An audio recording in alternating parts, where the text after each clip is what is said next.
Alors on soutient l'initiative TEDx parce que pour nous c'est vraiment une expérience de vie, une expérience enrichissante avec des témoignages de personnes d'horizons différents, d'activités très différentes. Parce que nous sommes très attachés au développement de l'ouverture culturelle de nos étudiants. Alors on a choisi d'être partenaire de cet événement parce qu'on partage les mêmes valeurs, des valeurs d'innovation, de partage et d'audace. Nous sommes présents sur plusieurs villes du centre de la France comme Limoges ou Orléans par exemple. On suit également le montage de projets TEDx similaires dans d'autres villes, donc ça nous intéresse particulièrement. J'attends des choses qui me surprennent, des choses qui m'étonnent, qui m'émeuvent peut-être aussi un peu. Et là, je suis venu plus aujourd'hui comme régional de l'étape pour soutenir l'initiative clermontoise et aussi contribuer à la faire connaître sur les réseaux sociaux. Intéressant non pas pour l'entreprise, mais plutôt même globalement à titre personnel, d'associer l'entreprise à ces réflexions, à écouter des gens qui veulent réfléchir ensemble, c'est toujours intéressant.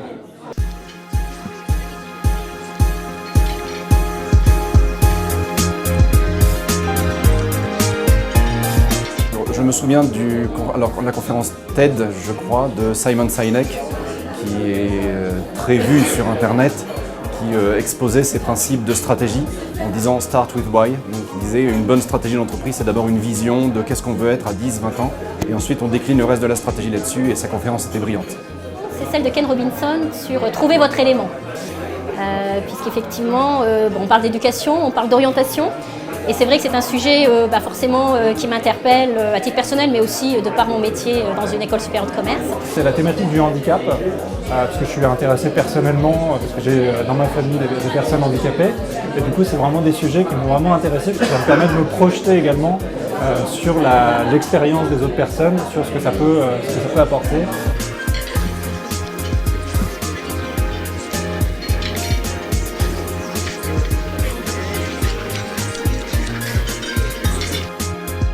Alors nous on a apporté des choses à partager, des choses à manger qu'on va partager, des idées, je pense que c'est en échangeant avec tout le monde que les idées vont peut-être sortir.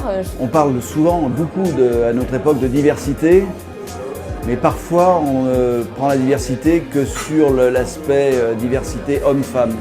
Et la diversité c'est beaucoup plus riche que ça. La diversité c'est la façon de penser. Ceux qui ne bougent pas ne sentent pas leur chaîne. Alors bon. Il faut le voir un peu dans une perspective début XXe siècle, mais même aujourd'hui, je pense que, même sans le voir de manière trop négative, c'est juste le fait de avoir le réflexe de vouloir un peu changer les choses, parce que sinon on ne se rend pas compte qu'en fait on est finalement dans un carcan, même psychologique, et qu'on fait de la routine, on fait un peu toujours la même chose, et donc on n'innove pas. Et l'innovation, c'est la volonté de changer, ça commence par cette petite étincelle, et je pense que c'est important. Prendre plaisir dans le quotidien, pas attendre demain.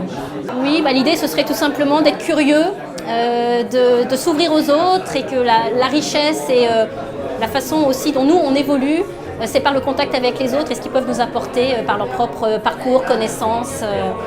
Donc voilà. Alors une des raisons pour lesquelles je suis fan de TED, c'est que je suis fan des idées en général. J'ai écrit un livre qui s'appelle L'idée qui tue, qui est en ce moment traduit en mandarin et en arabe.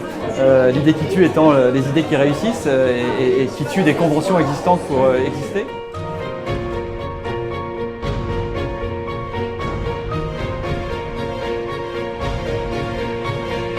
Un grand merci aux organisateurs. C'est une belle aventure. Je sais qu'il y a une belle mobilisation autour de cet événement, plus de 60 bénévoles sur Clermont. Donc continuez ainsi et à l'année prochaine.